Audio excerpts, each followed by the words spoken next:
지난달 5대 시중은행의 정기 예금매만 12조 원 가까운 돈이 몰렸습니다. 가계 부채가 폭발적으로 늘었다고는 하지만은 역설적으로 가계 예금도 지금 꾸준히 늘고 있는 겁니다. 그럼 누가 이렇게 예금을 했을까요? 이 통계청 조사에 따르면은 지난해 상위 20% 가구는 전년보다도 1,013만 원을 더 벌었는데 지출은 406만 원만 늘었습니다. 당연히 남은 돈 상당수가 은행 예금으로 들어갔을 겁니다. 반면에 하위 20% 가구는 전년에 비해서 105만 원을 더 벌었지만은 119만 원을 더 썼습니다. 부족한 돈은 은행 대출로 메꿀 수밖에 없었겠죠. 금리가 오르고 있습니다. 하위 계층에 늘어난 대출 이자는 상위 계층의 이자 수익 상승으로 연결됩니다. 어느 한쪽은 빚이 자꾸 늘어나고 또 어느 한쪽은 흑자가 자꾸 커집니다. 우리나라가 세계 10대 경제 대국이 됐다고는 하지만은 미국, 일본은 물론이고 좀 산다는 호주나 스페인, 캐나다 등 어떤 나라도 우리나라처럼 이렇게 민간 가계부채 비율이 급증한 나라는 없습니다. 우리와 달리 선진국들은 어려운 계층을 대신해서 국가가 빚을 대신 떠안아줬기 때문입니다. 네, 경제와 정의를 다잡는 홍반장, 저는 KBS 기자 홍사원입니다. 홍사원의 경제쇼 출발하겠습니다. 유튜브 오늘도 함께 갑시다.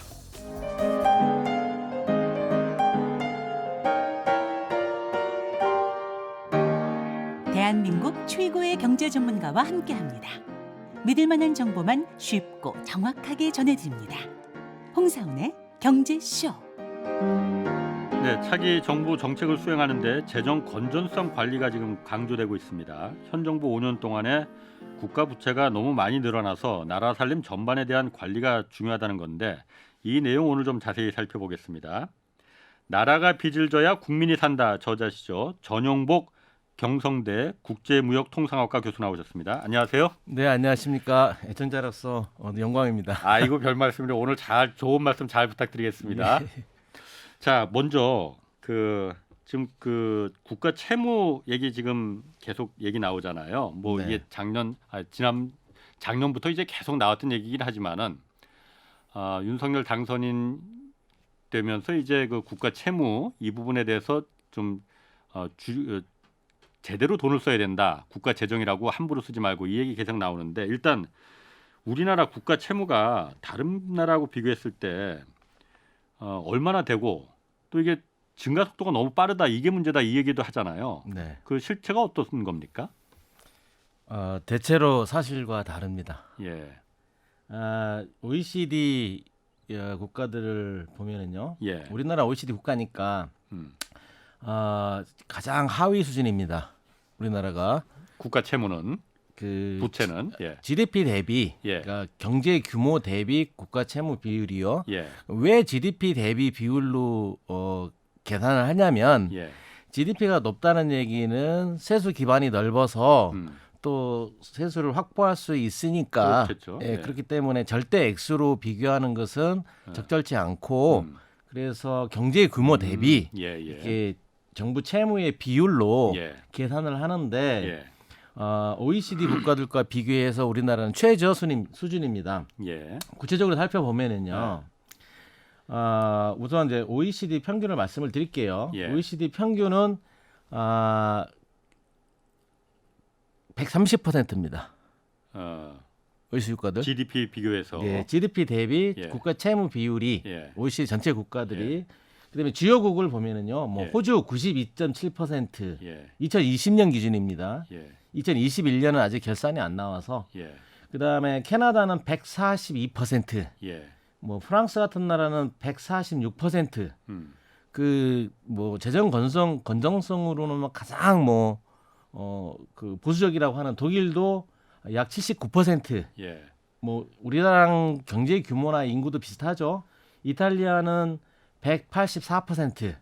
일본은 잘 알렸다시피 158%. 등등등. 멕시코도 66%인데 멕시코는 우리보다 경제 체질이 약하니까. 우리나라는 몇 퍼센트나 되는 겁니까? 그런데 우리나라는 이제 겨우 볼게요.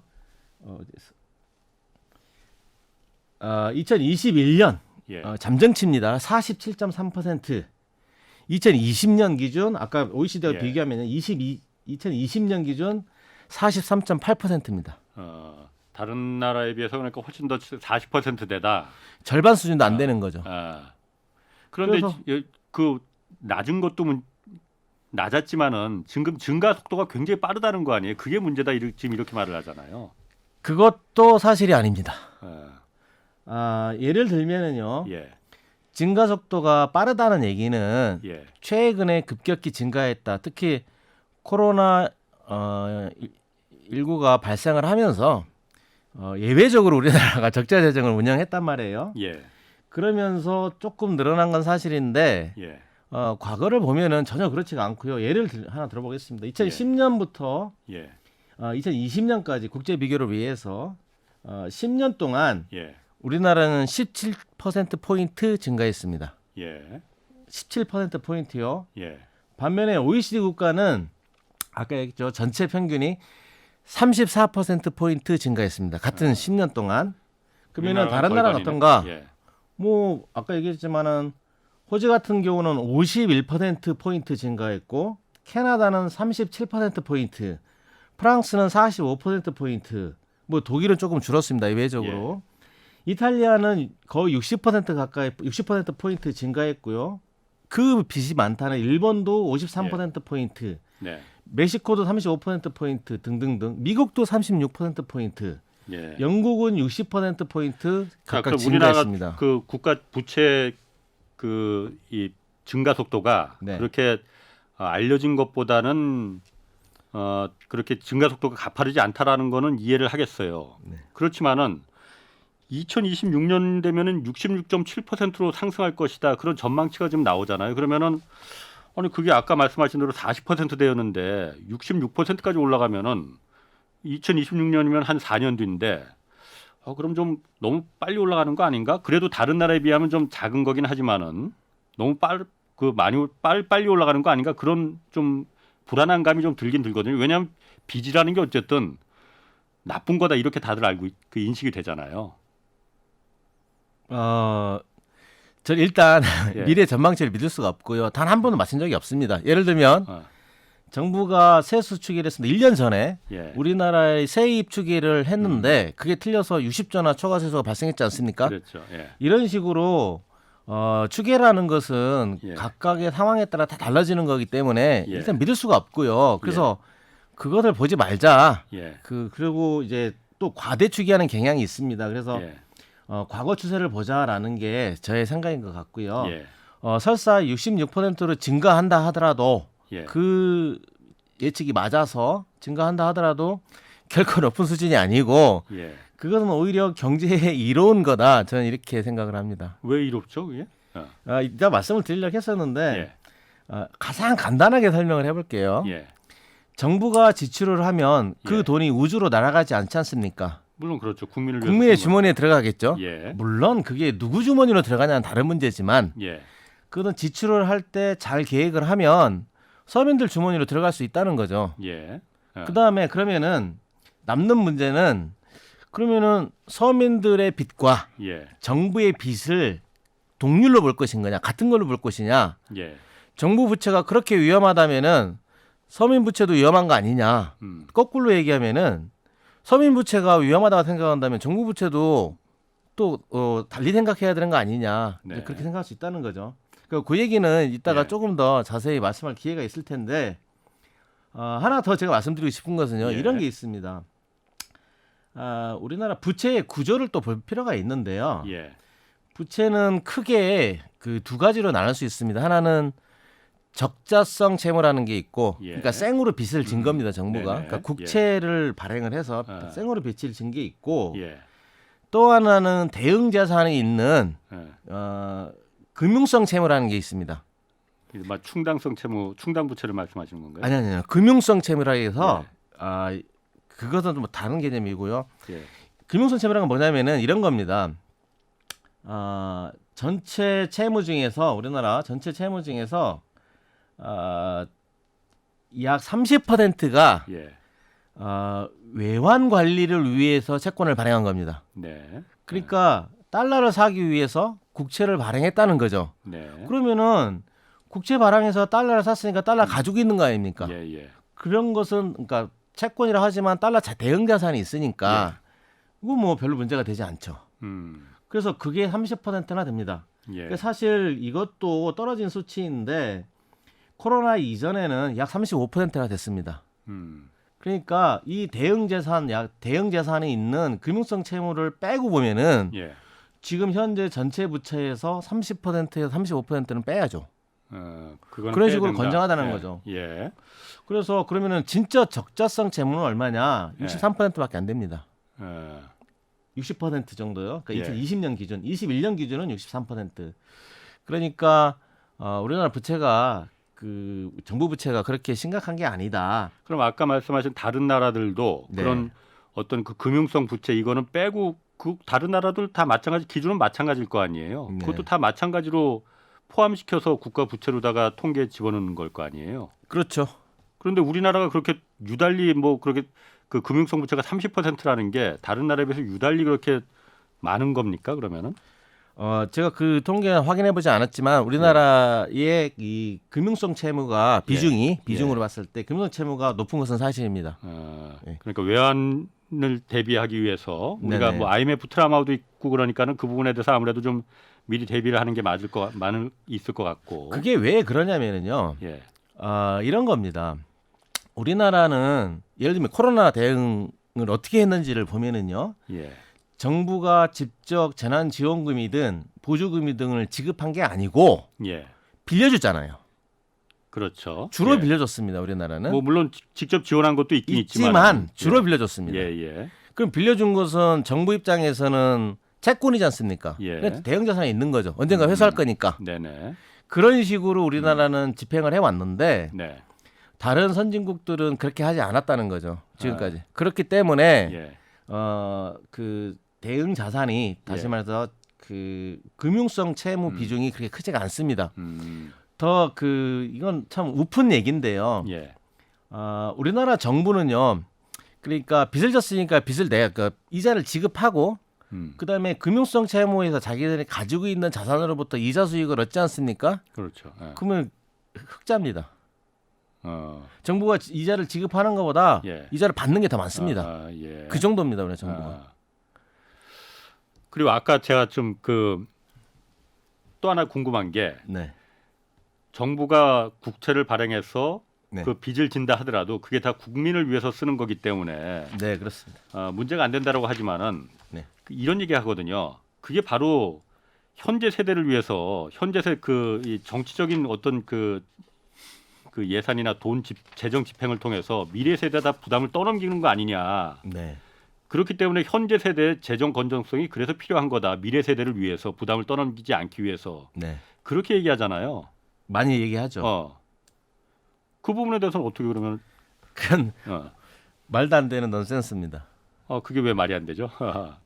일단 정부 재정과 예를 들면 가계 재정 또는 기업의 재정 일반적으로 말해서 민간 예산하고 정부 예산은 완전히 다릅니다. 성격이. 그런데 그걸 같은 거로 전제를 하고 있는 거예요. 그러니까 가계가 빚을 졌으면은 언젠가 갚아야지. 그런 논리거든요. 근데 정부는 안 갚습니다. 정부는 안 갚아요. 역사적으로 보면은 지난 100년 동안 선진국 중에서 정부의 채무 총액 갚은 적이 줄어든 적이 없습니다. 아니 그거는 흔히 말하는 미국 같은 기축통화국이야. 돈을 찍어내는 거 그 달러가 전 세계에서 다 통용되는 거니까는 그래서 안 갚지만은 우리나라는 기축통화국이 아니지 않느냐. 그래서 갚아야 된다. 그 얘기 계속 있었지 않습니까? 아닙니다. 우리가 왜 기축통화가 거기서 왜 나오는지 전 이해할 수가 없는데요. 정부가 부채를 진다는 얘기는 물론 이제 외화채권을 발행하기도 합니다. 그러니까 달러나 다른 유로화나 다른 통화를 빌리기 위해서 국채를 발행하기도 하는데 그 비중은 아주 미미하고요. 주로 자국 통화 우리나라면 원화겠죠. 원화로 갚겠다는 차용증서인 국채를 발행합니다. 그러니까 원화채권이라고 부르죠. 원화채권을 주로 발행을 합니다. 그러면은 원화채권은 갚지 않아도 됩니다.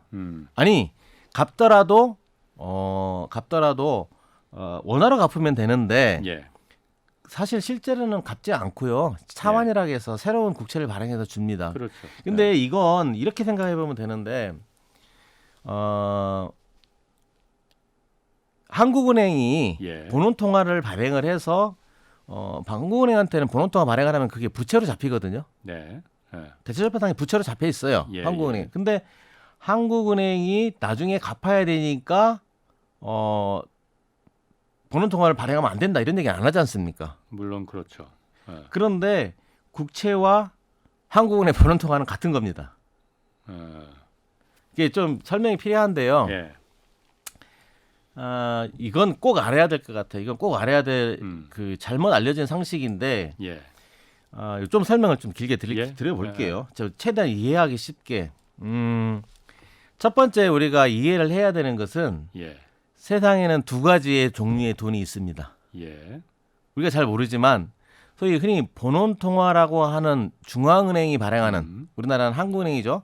한국은행이 발행하는 통화와 그다음에 우리 민간에서 흔히 사용하는 돈 있지 않습니까? 전 통장돈이라고 부르겠습니다.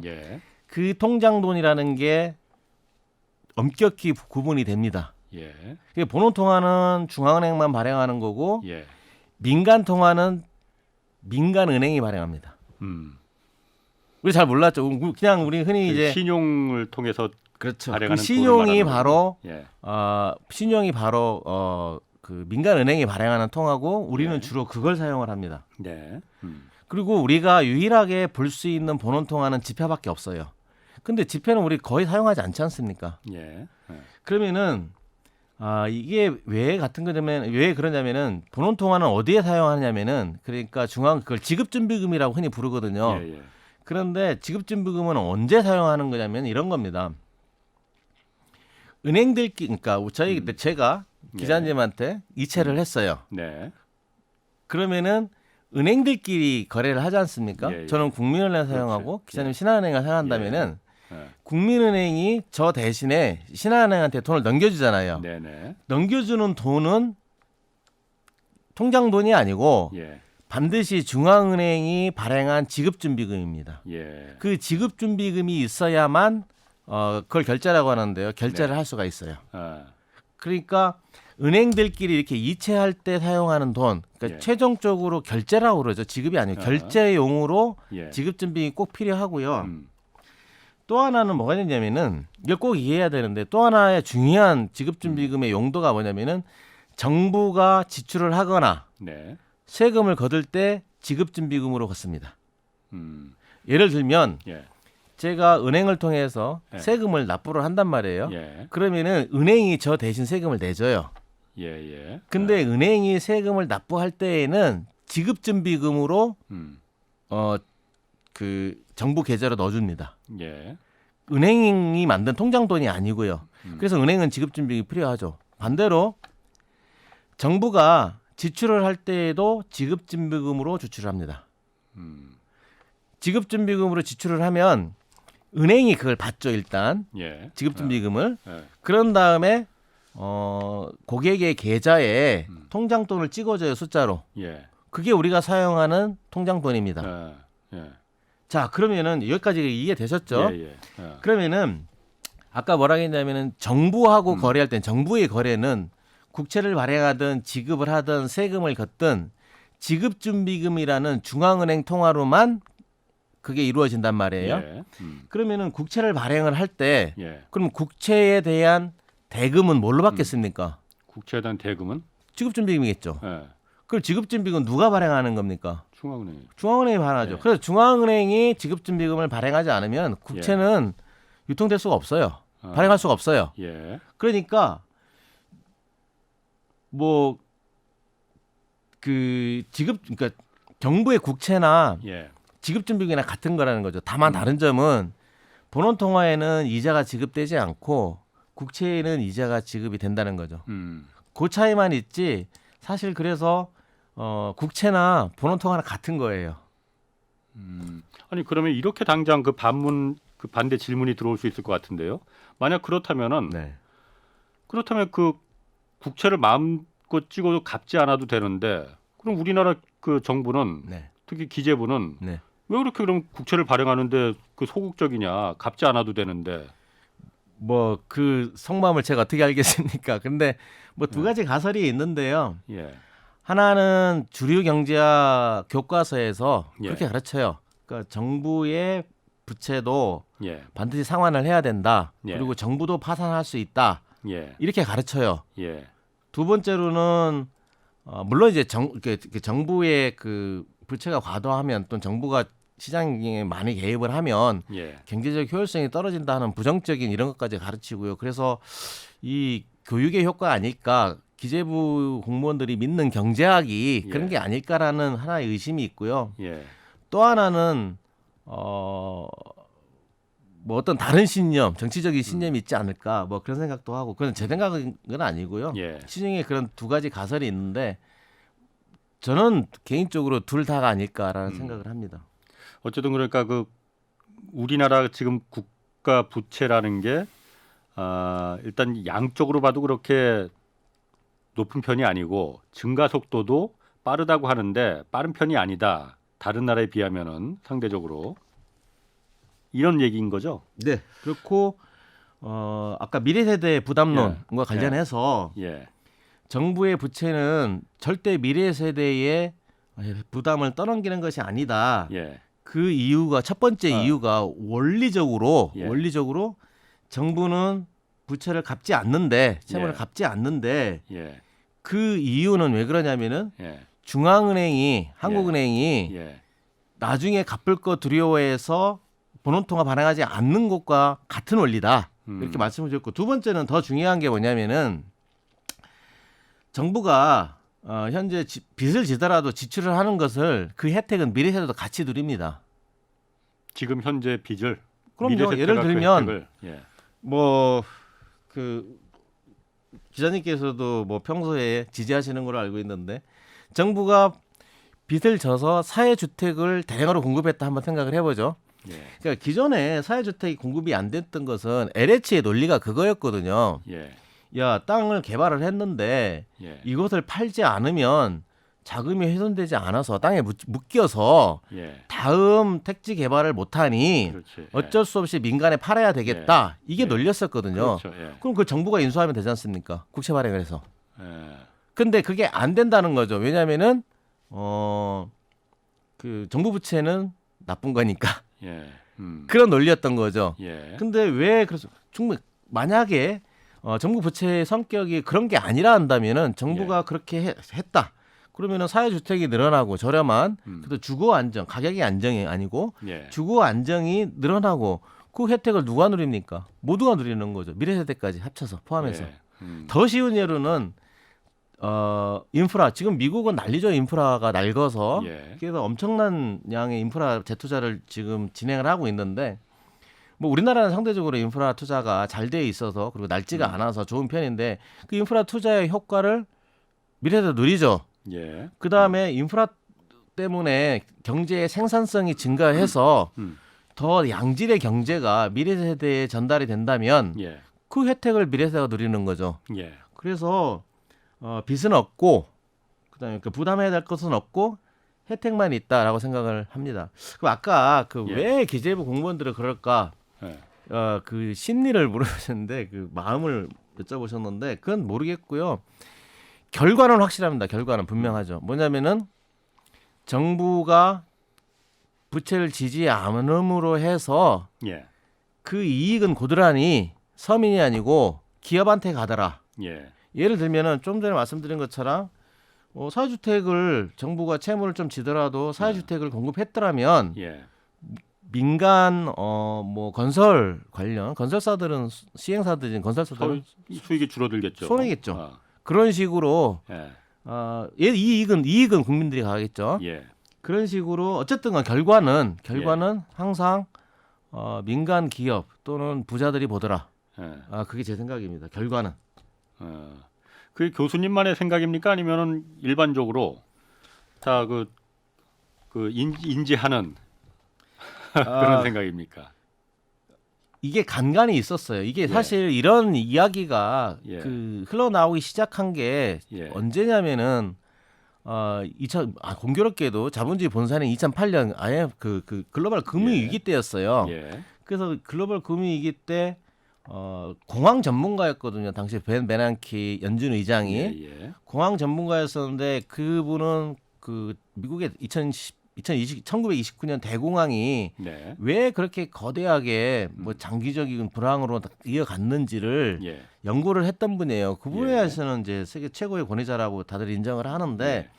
그 이유가 그 공황 시기에 정부가 연준까지 포함해서입니다. 예. 정부가 오히려 통화를 공급해야 될 시기에 긴축을 했다는 거죠. 그렇죠. 예. 그래서 이번에도 또 그런 일이 벌어질까 싶어서 예. 그래서 뭐 헬리콥터에서 헬리콥터 돈 머니라고 뿌리는 부르는 예. 그런 식으로 양적 완화를 시행을 했던 거죠. 예. 그런데 양적 완화를 하면서 엄청난 공격을 받았어요. 예.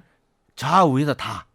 그래서 그것을 설득하기 위해서 엄청나게 많이 이렇게 돌아다니면서 설득을 했는데 두 가지를 제일 문제였죠. 첫 번째는 벤 베난키 의장이 뭐라고 하고 다녔냐면은 국회에서 가서 의회에 가서도 그렇고 예.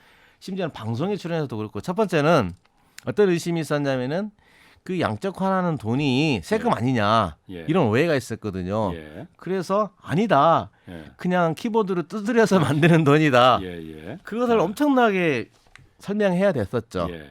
그다음에 또 두 번째로 당시에 가장 그 힘들어서 했던 것들이 뭐냐면은 본 베난키 회장이 설명을 했던 것들이 예. 이게 하이퍼플레이션이 일어나는 거 아니냐. 근데 돈을 너무 아니 많이 뿌려 찍어내니까. 그렇죠. 근데 아무 일 없었지 않습니까? 예. 예. 그 비슷한 걸 우리나라도 했어요. 그런데 언제 했냐면은 예. 1997년, 98년 그 IMF 외환위기 때 우리나라도 실제로 양적 완화했습니다. 어떻게 했냐면은 방식이 좀 다르긴 했는데 뭐 구체적인 메커니즘 달랐는데 어떻게 했냐면은 당시에 문제가 뭐 있었냐면 구조정도 문제가 있었지만 은행들의 부실채권이 문제였거든요. 그렇죠. 예. 그 은행들의 부실채권을 털지 않으면은 은행들이 제대로 기능을 못해서 예. 경제가 망가지는 거거든요. 예. 그래서 뭐 중소기업들도 운영자금이 없어가지고 망가지고 그러니까 예. 은행들의 그걸 부실채권을 덜어주는 걸 그걸 소위 얘기해서 유동성 공급이라고 불렀어요. 예. 그럼 그 부실채권들을 어떻게 덜어줄까? 나중에 결과적으로 보니까 약 169조 원이었어요. 예. 그러면 당시에 명목 GDP, 한국의 명목 GDP의 약 30% 정도에 달하는 어마어마한 양이죠. 예. 그 169조 원이었어요. 169조 원. 나중에 결과적으로 보니까. 예. 근데 169조 원을 정부가 보증을 하는 채권을 발행했어요. 그 채권을 누가 발행했냐면은 예금공사하고 자산관리공사 두 기관이 발행을 예. 하고 정부가 보증하고 그걸 한국은행이 매입했어요. 그 한국은행이 매입해서 그러면 아까 뭐라 했습니까? 한국은행이 매입하는 돈은 한국은행이 컴퓨터로 숫자로 찍어서 만들어낸 돈 아닙니까? 지급준비금. 예. 그 돈을 민간은행에 그 돈을 받아다가 예. 민간은행의 부실채권과 바꾼 거죠. 그러니까 뛸지 안 뛸지 모르는 이 예. 채권, 은행의 채권을 현찰로 바꿔준 거죠. 그게 이제 한국판 양적 완화였다라고. 그게 한국판 양적 완화였죠. 예. 뭐가 다릅니까? 똑같죠. 그러니까 중앙은행이 우리는 뭐 원쿠션으로 돌아서 갔지만 예. 중앙은행이 부실채권을 현찰로 바꿔준 것 이게 양적 완화입니까? 우리나라도 했습니다. 그 뒤로 어떻게 됐느냐? 하이퍼플레이션 났나요? 뭐 정부 부채 늘어났나요? 아니에요. 아무 일도 없었습니다. 아무 일도 없었잖아요. 알겠습니다. 그 부분에 대해서는 뭐 여러 가지로 좀 반론을 좀 제시할 부분도 많이 있을 것 같은데 그 부분도 좀 나중에 한번 좀 저희가 좀 고려를 네. 하고 네. 그렇기 때문에 나라가 빚을 져야 쓰신 책 이름이 제목이 나라가 빚을 져야 국민이 산다. 책 타이틀이 그래서 그거군요. 그 두 가지 의미가 있는데요. 예. 첫 번째는 단기적으로 예. 이렇게 경제가 어렵거나 예. 그러니까 위기 대응인 거죠. 예. 위기 대응의 시기에 정부가 긴축을 하면 안 된다. 예. 다시 말해서 위기는 모두가 다 어려운 거 아니겠습니까? 예. 그럴 때 빚으로밖에 버틸 수가 없다면 그 빚을 누가 지는 게 좋으냐? 예. 정부가 지는 게 좋으냐? 기업이 지는 게 좋으냐? 서민이 지는 게 좋으냐? 예. 제가 생각하기에는 서민보다는 기업이 낫고요. 기업보다는 정부가 낫습니다. 예. 그래서 정부가 빚을 좀 떠안아야 된다. 그래야 나중에 위기가 지나고 나서라도 빨리 회복한다. 예. 뭐 그 하나의 이론처럼 받아들이는 것도 있는데 예를 들면은 일본이 예. 잃어버린 30년이 왜 생겼느냐면은 민간의 부채가 너무 많아서 그랬다. 뭐 그런 그 대차협표 불확률이라는 이론도 있습니다. 예. 그래서 첫 번째 이유는 이렇게 위기 국면에서 정부가 예. 대신 빚을 져주는 것이 예. 위기 이후에 예. 경제가 성장을 하고 예. 그래서 분모인 GDP를 늘려서 부채 비율을 낮추는 데에도 유리하다. 예. 그런 뜻이가 하나 있고요. 예. 그 두 번째 이유는 지금 대전환의 시대 아니겠습니까? 예. 그래서 뭐 구조적인 전환이 필요한데 특히 에너지 전환, 뭐 탄소 위기, 예. 뭐 등등등 그런 대전환의 시기인데 이걸 민간한테 떠넘겨 버리면은 예. 나중에 설사 그 전환이 완성되더라도 그 혜택은 우리 국민 일반이나 서민한테 가는 게 아니고 지구랑 뭐가 달라지냐 이거죠. 그러니까 그것에 그 에너지라고 한다면은 에너지 전환의 그 혜택을 국민들한테 보장을 하려면은 기업이 아니고 그렇게 보장을 하려면은 공공성을 확보해야 되겠다. 예. 공공성을 확보하려면은 정부가 투자해야지 지분을. 예. 그래 민간한테 다 떠넘기면은 나중에 뭐 지분권을 뭐 권리를 행사할 수 없지 않습니까? 민간이 그 전환 비용을 갖다가 떠안을 때는 당연히 그 계산기를 두드려 보고 당연하죠. 떠안겠죠. 그렇죠. 그런 다음에 뭐 그것도 그렇지만 그것을 투자할 수 있는 주체는 우리나라로 얘기하면 대기업이나 예. 그런데 금융기관들, 예. 기관 투자들이죠. 이런 사람들밖에 더 예. 있겠습니까? 누가 투자하겠습니까? 예. 그러면은 나중에 예를 들면 태양광 발전소를 엄청나게 졌다. 그러면은 그 전기가 만들어질 텐데 예.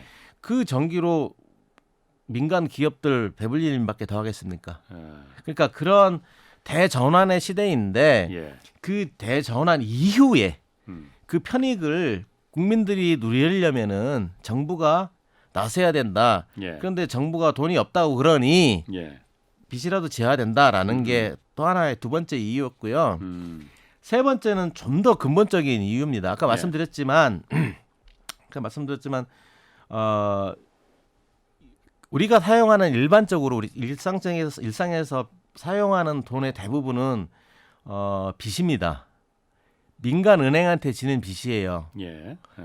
다시 한번 설명을 하면 우리가 사용하는 돈의 대부분은 민간 은행이 통장에다가 꼽아준 돈인데 네. 그 민간 은행은 그냥 키보드로 두드리면 됩니다. 네네. 물론 운영하는데 비용이 좀 들어가긴 하지만 민간 은행이 그 통장 계좌를 만들고 예. 거기에다가 예금이라는 명목으로 숫자를 입력해주면 그게 돈입니다. 예. 그리고 그 예금 통장을 가지고 있는 사람 입장에서는 빚이죠. 빚이죠. 누군가는 빚을 내서 그걸 내 월급으로 줬으면 나한테는 저축일지 모르겠지만 그 사람한테는 빚이죠. 예. 그러면은 경제가 성장한다는 의미는 더 많은 뭐 물재화와 서비스가 생산된다는 뜻 아니겠습니까? 예. 그러면은 더 많이 거래가 이루어져야 되는데 예. 더 많이 거래가 이루어지려면은 더 많은 통화가 유통이 돼야 되겠죠. 예. 더 많은 통화라는 얘기는 더 많은 빚이라는 뜻이죠. 예. 그죠? 그러면은 경제가 성장하더라도 빚도 따라서 성장할 수밖에 없다는 거예요. 근데 특히 자본주의 200년 역사에서 보면은요. 민간의 빚은 반드시 파국으로 끝납니다. 민간의 빚이 증가하게 되면은 예. 반드시 경제 위기, 금융 위기가 옵니다. 그래서 예. 그걸 털고 갑니다. 폭력적인 방식으로. 예. 잘 아시다시피 금융 위기가 왔을 때 누가 제일 고통받는지는 뭐 다 잘 아시지 않습니까? 서민들 약자들이. 그렇죠. 예를 들면은 뭐 우리가 기억하는 2008년도도 빚 때문에 일어난 거고 우리나라 IMF 외환위기도 빚 때문에 일어난 거 아니겠습니까? 예. 그래서 민간 부분의 빚은 최대한 줄여야 된다. 예. 근데 그냥 이대로 놔두면은 다시 말해서 통화 공급을 민간한테만 그렇게 맡겨버리면은 반드시 금융위기 오고 경제위기 와서 모든 사람들이 고통을 받는다. 근데 반대로 정부가 좀 더 나서면 아까 얘기했지만은 정부의 부채는 시중에 필요한 통화를 공급하는 방식입니다. 다시 한번 아까 설명했던 거 다시 한번 조금 어려울 수 있는데 뭐 조금씩 지금 거부감이 아주 없는 것도 아니지만은 조금씩 이해가 되고 좀 받아들여집니다. 어쨌든 간에 거부반이 있으면은 예. 기타 없이 말씀해 주십시오. 설득을 하는 게 제 그 의미니까요. 다시 설명해 드릴게요. 정부하고 중앙은행이 있습니다. 네. 중앙은행이 있는데 정부가 국채를 발행한다는 얘기는 빚을 진다는 얘기죠. 예. 근데 그렇죠. 국채를 발행한다는 얘기는 본원 통화량이 증가한다는 뜻이에요. 네. 자, 본원 그러면은- 통화라는 건 시중에 하여튼 그 돌아다니는 아니요, 그건 아니죠. 본원 통화는 아까 얘기했지만 저희는 볼 수 있는 눈으로 볼 수 있고 만질 수 있는 유일한 형태의 본원 통화는 지폐밖에 없습니다. 지폐와 동전밖에. 예. 그리고 본원 통화는 주로 어디 쓰이냐면 아까 말씀드린 첫 번째 은행들끼리 결제를 할 때 예. 우리는 그냥 흔히 뭐 전산으로 아니면 폰으로 개인 대 개인 간에 뭐 그냥 이렇게 하는 것 같지만 예. 저변에서 은행들은 자기네들끼리 거래를 할 때 반드시 이 본원 통화로 결제를 해야 됩니다. 예. 그거 빼고는 안 받아요. 예. 그게 하나가 있고 두 번째로는 정부의 활동 그러니까 지출을 하던 세금을 걷던 정부는 반드시 본원 통화로만 지출하고 세금 걷고 합니다. 예. 그러면은 정부가 국채를 발행했다는 뜻은 본원 통화로를 받고 국채를 팔았다는 뜻 아닙니까? 예. 서로 발행해가지고 그죠? 그러면 본원 통화가 증가했다는 뜻 아니겠습니까? 예. 그러면은 본원 통화가 증가했으니까 통화량이 증가한 거죠. 예. 그 본원 통화가 예를 들면 이렇게 생각을 해보죠. 제가 정부에 고용이 돼서 만약에 일을 하고 월급을 받았다. 그러면 정부는 저한테 입금을 해주겠죠. 그럼 100만 원 하고 입금을 해줍니다. 예. 그러면 입금할 때 어떻게 하냐면은 제 계좌 번호를 제출을 해야 돼요. 예를 들면 국민은행 뭐뭐뭐 제출을 예. 하면은 정부는 국민은행에 본원 통화를 100만 원어치 넣어줍니다. 그러면은 은행은 통장 돈, 자기 돈을 새로 제 계좌에 넣어주는 겁니다. 그렇죠? 그래서 정부가 지출을 하게 되면은 본원 통화가 늘어나는 거예요. 예. 그래서 실제로 그 한국은행 출입 기자들은 다 알고 있는데요. 경제학자들만 몰라요. 경제학들만. 자, 그런 식으로 정부가 국채를 발행한다는 얘기는 시중에 필요한 통화를 공급하는 거예요. 예. 그러면 그건 빚은 아니지 않습니까? 정부가 빚을 졌지. 예. 근데 만약에 다른 방식으로 예를 들면은 뭐 정부가 아니고 예를 들면 다른 주체가 저한테 월급을 100만 원을 줘야 된다. 그러면은 그 100만 원을 얻기 위해서 누군가는 반드시 은행에서 100만 원을 빌려야 돼요. 누군가는 반드시. 예. 그런 다음에 그걸 저한테 이체해 주는 거겠죠. 예. 그러면은 그 누군가는 100만 원이 빚으로 쌓이는 거고 예. 그런 식으로 계속 쌓이겠죠. 예. 그러면은 그게 민간의 부채가 되는 거예요. 기업이든 개인이든. 물론 뭐 부채의 분배도 공평하지 않죠. 많이 이렇게 그 불평등하게 분포되어 있죠. 예. 그렇기 때문에 정리를 하면 정부가 빚을 진다는 것은 예. 시중에 필요한 통화량을 공급하는 거랑 똑같은 거예요. 예. 그런데 정부가 빚을 져서 시중에 통화량을 공급하면은 민간 부채가 줄어듭니다. 더군다나 예. 정부가 지출할 때에는 어떤 정책적인 목표, 뭐 사회적 가치 이런 걸 그렇죠. 반영해서 하지 않겠습니까? 예. 그걸 다 뭐 부자들한테만 뭐 지출하지 않지는 않을 거 아닙니까? 예? 복지 지출을 한다든지 아니면 뭐 정부가 뭐 고용을 대폭 늘린다든지 등등 방식으로 지출을 할 건데 그 과정에서 소득 분배, 좀 불평등 이런 것도 개선이 될 수 있다는 거죠. 정부의 목표를 달성을 하면서. 그러니까 우리가 흔히 빚하면은 부채 하면은 이건 무조건 나쁜 거야. 지면 안 돼라는 이미지가 꽉 박혀 있거든요. 근데 이게 민간 가계에서는 빚이라는 게 그렇게 안 좋은 거지만은 교수님 말씀대로 국가의 빚은 그렇게 나쁜 의미만 있는 건 아니다. 전혀 아닙니다. 국가의 빚은 반드시 필요해요. 야, 이렇게 다시 한번 이렇게 얘기할게요. 한국은행이 예. 국채를 한국은행이 그 본원 통화를 발행을 할 수밖에 없죠, 그죠? 예. 왜냐하면은 본원 통화를 발행해주지 않으면은 금융 시스템이 망가져요. 예를 들면 이런 거죠. 은행들끼리 결제를 해야 되는데 예를 들면은 제가 기사님한테 돈을 이체를 했고 그럼 이 돈을 넘겨줘야 되는데 서로 못 믿죠. 당연히 못 믿죠. 네 돈 어떻게 믿어? 부도날 텐데. 그러니까 누군가 보증을 서줘야 된단 말이에요. 그 보증이 중앙은행이란 말이에요. 중앙은행이 발행하는 통화. 이 지준금이라고 부르는데 이 지준금은 옛날에 금과 같은 역할을 하는 거예요. 옛날에 금본위제에서도 그랬어요. 그렇죠. 금본위제에서 어떻게 했었냐면은 그냥 서로 사인 간에 거래를 이렇게 외상장부죠, 외상장부. 그 대신 금을 쟁여놓고. 그렇죠. 그 외상장부를 자기네들끼리 하고 나중에 모여서 정산을 하는 거예요. 야, 내가 니한테 쥐어달 돈은 얼마고, 네가 나한테 받아야 할 돈은 얼마고 한 다음에 그걸 정산한 다음에 차액이 100원이야. 그럼 네. 100만큼 그 금으로 줘야 되는 거예요. 그게 근본이제 시대였단 말이에요. 근데 그 신뢰가 금이 있기 때문에 금으로 받겠다는 예. 약속이 있기 때문에 가능한 거거든요. 예. 그런데 지금 자본주의 사회에서는 이제 근본이자가 아니지 않습니까? 그렇죠. 지금은. 예. 그러면은 금의 역할을 할 수 있는 게 필요해요. 그게 예. 뭐냐? 한국은행이 발행하는 현찰이다. 그 현찰을 지급준비금이라 부르고 그 예. 지급준비금 없으면 그래서 금융거래가 안 돼요. 금융거래가 안 됩니다. 그래서 알겠습니다. 만약에 예. 다시 들어가서 한국은행이 그렇게 한국은행이 발행하는 지급준비금이 전 세계 어느 나라도 필요한데 예. 한국은행이 발행하는 지급준비금이 이게 부채로 잡히지 않습니까? 형식적으로는 그렇죠. 예. 한국은행한테는 예, 예, 부채로 잡힙니다. 예. 그 부채가 많아서 지급준비금을 발행하면 안 돼. 이렇게 말할 수 있을까요? 그렇게는 말 못하죠. 그러니까 예. 예. 금융 시스템을 유지하기 위해서는 네. 한국은행 본원통화 지급준비금이 반드시 필요하고 그래서 발행하는 거잖아요. 똑같이 정부 채무도 자본주의 시스템이 제대로 작동하고 안정적으로 예. 성장하기 위해서는 예. 반드시 필요한 거라는 얘기죠. 알겠습니다. 그 부분은 이제 거기까지 좀 하고 정리를 하고 조금 복잡하긴 합니다. 네. 저도 죄송합니다. 근데 항상 아니요. 죄송한데 제가 그런 건 아니고요. 아니 오늘 하여튼 여러 가지 시각을 좀 볼 수가 있습니다. 뭐 그래서 어쨌든 그런데 국가 부채에 대해서 그 지금 기재부도 그렇고 이제 윤석열 당선인도 그렇고 재정 준칙을 마련하겠다라고 네. 하거든요. 네. 그러니까 일단 재정 준칙이 뭔지 그것부터 좀 설명을 좀 해주시죠. 지금까지 우리나라는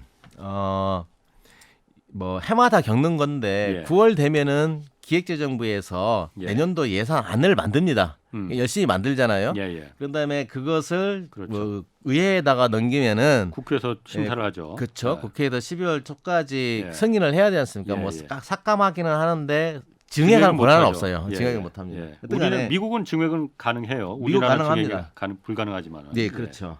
어쨌든 간에 그런데 그 맨날 논란이 되고 있는 게 뭐 한편에서는 뭐 역대 최대 뭐 슈퍼 예산이다. 뭐 한쪽에서는 뭐 부족하다. 뭐 예. 한편에서는 어떤 예산 부분이 삭감됐다. 이게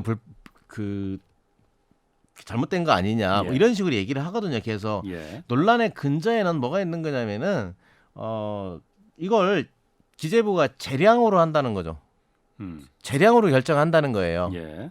그러니까 어떤 원칙이라는 게 없고 그냥 재량으로 그때그때 맞춰서 예산을 편성하다 보니까 뭐 이게 주먹구구시 된 거 아니냐. 그래서 뭐 때로는 예를 들면은 극단적으로 그 포퓰리스트 정권이 들어서면 극단적인 가정입니다. 그러면은 뭐 포퓰리스트대로 뭐 이렇게 막 엄청나게 그 재정을 증액을 하고 예. 국가 부채를 늘리고 이렇게 하면은 정부 채무 비율이 높아지는 거 아니냐. 예. 그러니 정부가 쓸 수 있는 돈의 양을 정해놓자. 규칙으로 법률로. 준칙이라 이거죠. 예, 그래서 어떤 대통령이 예. 들어오더라도 누가 기재부 장관이더라도 예. 그 범위를 벗어나지 못하도록 하자라는 게 재정 준칙입니다. 예. 구체적으로 정해놓은 게 뭐냐면은 예. 정부 채무 비율은 우리나라 국가 채무 비율, 정부 채무 비율을 예.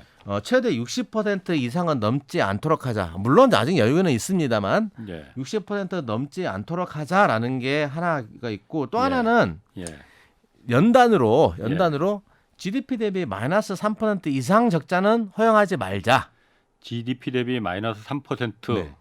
그 네. 국가 부채가 아니요. 적자, 재정 적자죠. 재정 적자 규모가 네, 마이너스 매년 3%까지만 재정 적자 규모가 예. 마이너스 3%를 초과하도록 하면 안 된다. 예. 이걸 법률로 명시를 하자는 거예요. 예. 이게 우리나라에서 논의되고 있는 예. 재정 준칙이고 예. 좀 더 복잡한 게가 있는데 예. 우리나라는 더 엄격하게 합니다. 그래서 뭐 두 개를 곱해가지고 1 이하이도록 하다 있는 게 있는데 뭐 이건 뭐 여기서 얘기하는 건 적절치 않고 예, 어쨌든 간에 예. 큰 골격은 그겁니다. 음. 60% 상한 예. 정부 채무 비율 60% 상한 그다음에 GDP 대비 매년 예. 마이너스 3% 이상 적자 못 보게 하는 것 예. 이게 재정 준칙의 골격입니다. 그러면 60% 지금 40%대라면서요. 그리고 2026년면 66%까지 올라간다고 하는데 그건 알 수 없죠. 아니 그러니까 아니 그래도 정부가 그래도 그 다 계산해서 66%까지 올라갈 가능성이 있다라고 예측을 내놓은 거니까 좀 믿어주시고 어쨌든 그러면은 그렇게 올라가지 못하게끔 네. 올라가지 못하게 한다는 거는 그러면 돈을 정부가 써야 되는데 못 쓰게 하겠다. 못 쓴다라는 얘기잖아요. 그러면은. 그렇죠. 그러면은 꼭 써야 되는 돈이 있어서 그 지금 그래서 추경도 하고 뭐 그 하고 그러는 거잖아요. 그럼 그걸 그럼 재정 준칙이 60%까지니까 지금 올해 59%면은 이제 더 이상은 돈 쓰고 싶어도 꼭 써야 되는 코로나 할아버지가 오더라도 이제 더 이상 돈 쓰면 안 돼. 이렇게 되는 겁니까? 그러면? 돈 쓰면 안 되는 게 아니고 예. GDP 대비 예. 60%를 초과하지 못하도록 정해놓은 거죠. 법률로. 그럼 GDP가 올라가면은 더 쓸 수 더 있지만 쓸 수 있죠. 어. 그렇죠. GDP가. 그러니까 돈을 국가가 써야 될 때는 경기가 좋고 성장이 막 높을 때 쓸 때라기보다는 어려울 때 쓰는 거잖아요. 그렇죠. 그러면 또 그때는 보통 어떻게 되냐면은 적자를 봐야 되는데 예. 마이너스 3% 이상은 안 돼. 이렇게 또 예. 묶어놓은 거죠. 그게 재정 준칙이라는 겁니다. 예. 재정 준칙이라는 게 그러면은 다른 나라도 다 그런 게 있습니까? 지금 전 세계적으로 92개 국가 정도가 이 재정 예. 준칙을 채택을 하고 있거든요. 예, 예. 그런데 이 국가들을 보면 좀 독특해요. 예. 첫 번째는 이제 그 아프리카 국가들, 예. 그 저발전 국가들, 남미 국가들 이런데 이런 국가들은 IMF가 거의 반강제로 이제 강요한 건데 예. 그런 나라들은 다 문제가 있는 나라들이죠. 아. 그죠? 우리랑은 전혀 상황이 다른 나라들인 거고. 네네. 그 다음에 선진국 중에서는 유로존이 있죠. EU 국가들이 있죠. 예. 그 EU 국가들은 이게 어떻게 된 거냐? 그러니는 이게 역사적인 선례가 있는데요. 1992년도에 유럽 연합이 출범하지 않습니까? 지금 EU의 전신. 예, 그 예. 여기서 뭐 92년도에 마스트리트 조약이라고 해서 예. 조약을 맺어요. 우리 유럽 연합을 출범을 하자. 그런데 뭐 여러 가지 지켜야 될 원칙들과 권리들을 규정했지 않겠습니까? 그 중에서 그 지키는 그 제한 사항으로서 예. 이걸 적어 넣었어요.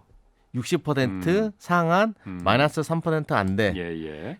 그런데 이 이유 그러면 이유는 믿을 수 있는 거냐면 물론 이게 그 독일에서 예. 그 재정으로는 가장 보수적인 나라죠. 예. 독일이 거의 반강제로 관철을 시킨 걸로 알려져 있죠. 예. 근데 독일도 안 지켜요. 독일은 이미 2003년도에 이미 60% 넘었습니다. 독일도 안 지켜요. 예. 누가 지킵니까? 아무도 안 지키죠. 음. 다른 나라들은 더 먼저 그 준칙을 깼고요. 미국 같은 경우에 미국은 없습니다, 준칙. 아니 그 준칙이 아니고 미국 얼마 전에 왜 의회에서 그 저 국가가 지을 수 있는 그 상한제. 한도 상한제 그게 딱 법으로 정해져 있잖아요. 그래서 그 매년 증액은 합니다. 그러니까 매년이 아니고 그렇죠. 때 되면 증액을 해요. 그러니까 어쨌든 법으로는 정해져 있는 거잖아요. 그걸 미국도. 뭐 이런 의미의 준칙은 아니죠. 그 의회한테 예. 예산의 권한을 더 많이 준 거일 뿐이죠. 예. 미국 같은 경우에는. 뭐 그거 말고도 미국의 예. 의회는 재정에 관해서 훨씬 더 많은 권한을 가지고 있고요. 그래서 예. 미국을 이런 재정 준칙 국가라고 보기는 어렵고요. 예. 그런데 더 재밌는 것은 예. 그러면 60% 마이너스 3% 어디서 나온 거냐? 어디서 나온 거냐면은 그 당시에 상황을 보니까 이런 예. 거예요. 그 1944년도에 그 도마라는 캠브리지의 유명한 경제학자가 계셨는데 이분이 예. 수학적으로 증명을 했어요. 예. 뭘 수학이냐면은 분자에다가 예. 그 경제 성장률을 넣어요. 그럼 당시의 평균 그 적자 비율이요. 예. 3%를 넣는다 치고 분자에 분모에다가 나누는 숫자에다가 이거 분모 분자까지 나오니까 더 헷갈리는데. 경제 성장률을 넣는 거예요. 경제 성장률 예. 나눠보는 거예요. 근데 예. 당시에 그러니까 실제 성장률 3%, 예. 그다음에 인플레이션이 2%에서 5% 정도 됐거든요. 예. 그럼 3% 만약에 적자를 진다면 예. 매년 마이너스 3% 적자를 진다면 당시 경제 성장률이 대부분 그 국가들 평균 정도가 5% 정도 되니까 예. 60% 아니냐. 예. 이걸 증명한 거예요, 도마가. 근데 이걸 따라간 거예요. 예. 그런데 거기에 그러면 이론적인 근거나 아니면은 뭐 어떤 역사적인 배경이나 그런 건 하나도 없어요, 그냥. 예. 그냥 정한 거예요. 알겠습니다. 예, 고맙습니다. 오늘 여기까지 좀 듣겠습니다. 지금까지 전용복 경성대 국제무역통상학과 교수 함께했습니다. 고맙습니다. 예, 고맙습니다. 자, 오늘 여기까지 하겠고요. 지금까지 경제와 정의를 다잡는 홍반장 홍사원의 경제쇼였습니다.